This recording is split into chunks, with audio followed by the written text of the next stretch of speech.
What's up, guys? Welcome to another episode of Choose Sports with MK. I'm your host, yours truly, MK, and we are back with another episode. Guys, it's so much going on right now. Friday, Kyrie requested a trade. Sunday, he's traded to Dallas Mavericks. Today, Wednesday night, he's playing his first game as a Dallas Maverick. Let's talk about it, guys.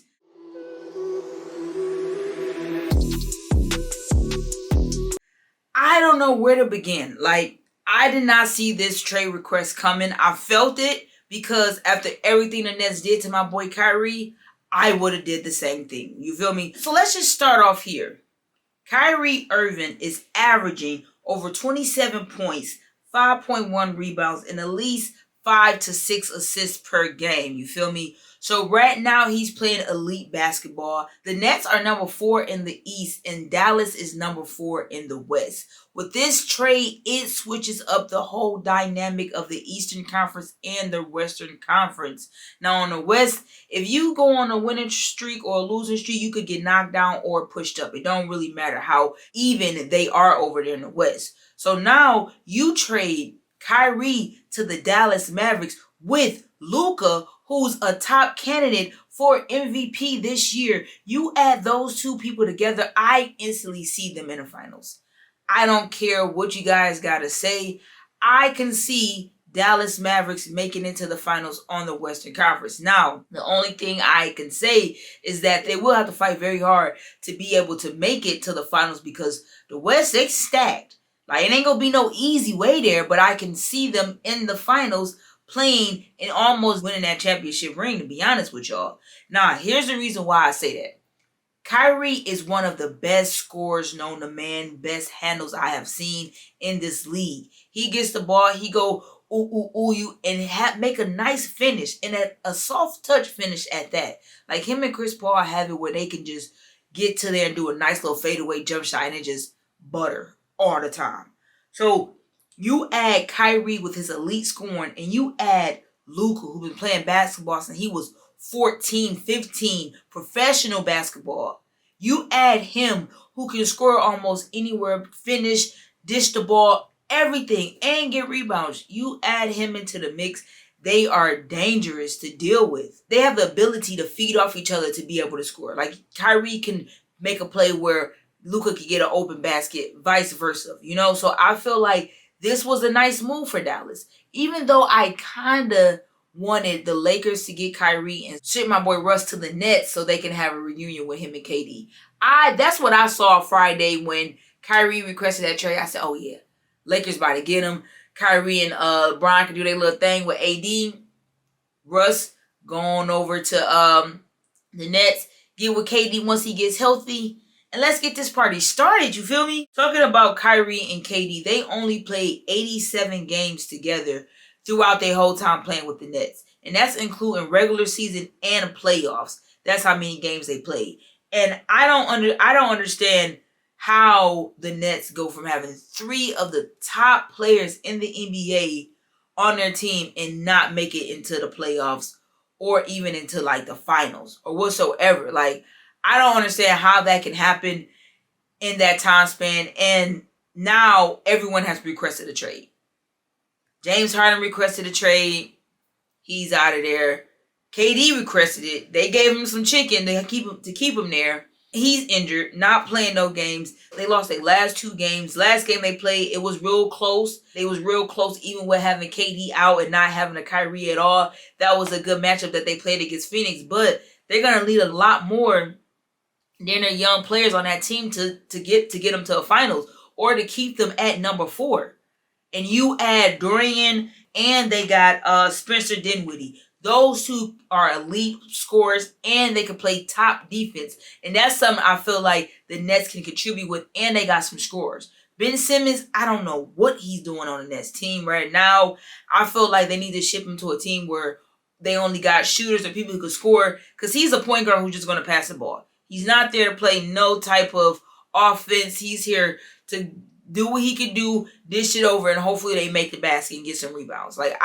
He's just useless to me right now for the Nets. Sorry to say, man, I know you got your health and everything. You're trying to work that out, but Speed it up, bud. You had a whole season sitting down. You could have got that together. Come on now. My boy KD, he needs some help when he get healthy. And I feel like KD, bruh, you should have left when you requested a trade. You should have fought to leave because Kyrie done shipped and left you there by yourself. Kyrie probably about to go off. You feel me? Kyrie is over there with some hitters over in Dallas. Like, Dallas is a team that does not come to play. Looking at it, I feel like this was a business move for Kyrie as well as a little personal. Because like I stated in the beginning, the Nets had him do a lot of stuff for that controversial stuff about that tweet. And I felt like it was unnecessary. This is y'all point guard. Y'all superstar point guard on your team. And y'all making him do obstacles, giving away money, doing all of this stuff for a tweet that he made that didn't have to deal with none of his basketball career or anything of that nature. And you guys focus on that. Like he said in a press conference when he had his first practice in Dallas, they were worrying more about his personal life than his basketball career. Like they were meddling with his personal stuff that he does off the court instead of worried about what he's doing on the court. Like that's what you guys are here for. You guys are here to worry about what he's doing on the court, making sure he's doing all his accomplishments and getting all his duties done on that court. Anything else does not have to relate to anything he's doing in his basketball career. That's why you have basketball and you have your personal life. You have to separate the two. And he felt like the Nets organization was not doing that for him. And I could see that as well. So that I felt like that was the personal reason as far as why he left. But the business reason is like, hey, y'all ain't giving me enough money and I'm doing X, Y, and Z. Pick that money up or shit me out. And who picked him up? Dallas. And he about to get moving over there. This is a great move for Kyrie in his career. Especially at this point in his career. It's a perfect time. It's mid-season, about to be All-Star break, and you're starting fresh. You still had the controversial stuff going on over your shoulder when you was in Brooklyn. You know, you still had that on your shoulder. Now you're in a new environment.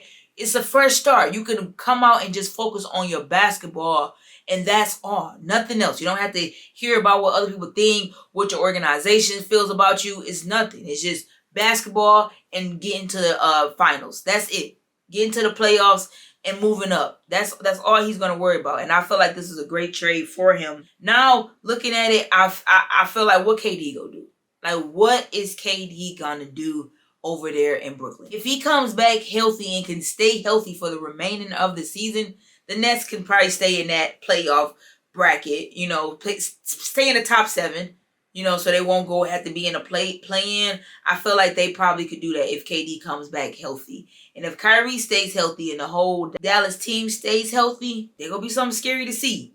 You know, and I'm ready to see it. I can't wait to see them play tonight, see how Kyrie works with them. Everyone feels like Kyrie and Luka, they may not mesh just because Luka has to have the ball, so do Kyrie. I don't feel like Luka has to have the ball when you get an elite point guard. Like, Luka was that point guard to be able to decipher the court and know how to play it out. Like, he handles the court well, but if he gets another point guard who can do that, he can focus on his jump shot or creating plays and creating shots for himself where he don't need to have the ball. Come off a screen, bow. You know, a lot of people don't see him come off screens like that, so that could be new for the other team and opponents, you know? So overall, they will come together and play great basketball together. As long as the communication there and the chemistry is there, they'll do great. The surfacing over TikTok and the internet is Kyrie working his first workout or scrimmage with the Dallas Mavericks. And you see him he's getting adjusted to it. You know, he was talking to Jason Kidd, who was helping him out, showing him play. So I feel like it's a good move for him. You know, this was something good to splash out there right before the trade deadline, February 9th. So y'all comment down below and let me know how y'all feel about Kyrie requesting that trade and being traded to the Dallas Mavericks. Where you think they gonna be ranked by the end of the season? You think they gonna be in a playoff category? Or do you think they may have to drop down and be in a play-in, or how to see the rest of the season go? Y'all comment and let me know, because I'm all here and ears and I want to know what y'all got to say and how y'all feel. You feel me? Thank you very much. Y'all stay tuned to next week's episode. We gonna talk about LeBron James. If you seen the game last night, that man made history. So we gonna talk a little bit about that because, man, I was watching it. And I ain't even gonna cap. I'm not an emotional, sensitive type of person, but god darn it, when he hit that score and he started doing all this, and I almost teared up with you, King, because that's a big accomplishment. 40 years. I wasn't even born. That's before my time. I still got time to get to 40, you know? So, congratulations, LeBron James. We're going to talk about that next episode, so y'all stay tuned. Make sure y'all like and subscribe to the YouTube channel. Get us there to that road to 100 subscribers. Guys, I greatly appreciate it. I'm your host, yours truly, MK, and I'm out this thing.